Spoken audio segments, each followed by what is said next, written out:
Jane has just left work and is in the supermarket doing her weekly shopping.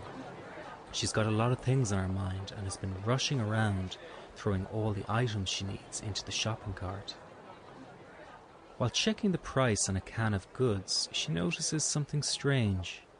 Her heart has suddenly begun to beat hard, so hard in fact that it is pulsating in her throat. This startles her, and then she notices how her arm begins to shake with a pins and needles sensation.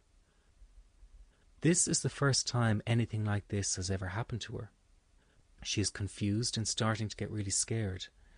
Something must be wrong, she thinks, and begins to mentally list all the possible things it could be. Is it the start of a heart attack? Is it an allergic reaction to something she ate? Her stomach and chest muscles feel really tense and her breathing becomes faster and more shallow. She glances around at the people near her, and as she does so, she feels lightheaded and dizzy. The confusion and fear she feels is sending her into a panic. The sensations in her body intensify, and she is convinced something awful is about to happen.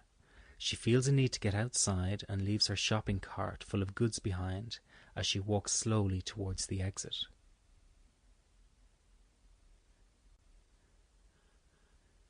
As soon as she is outside in the cool air, she feels a slight sense of relief and more in control as the physical sensations are losing momentum.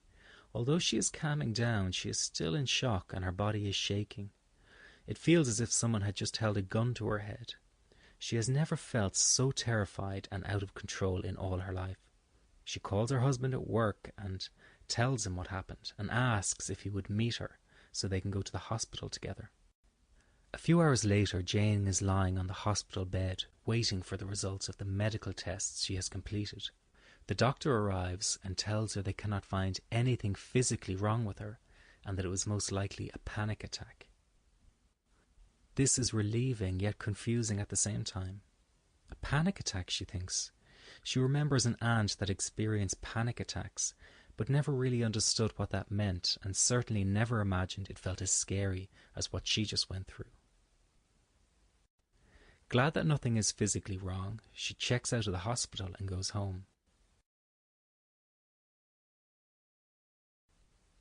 Within minutes of lying on the bed, she falls fast asleep.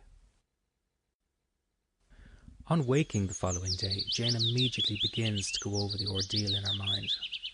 It all seems like a surreal dream. By lunchtime, she is already second-guessing the medical tests and convinces herself that something was missed and that there must be something more serious than anxiety involved. Days pass and she cannot stop thinking about what happened in the supermarket. She still feels shaken by the experience and lives in fear that it might strike her again at any moment. For the first time in her life, she does not feel safe leaving her home.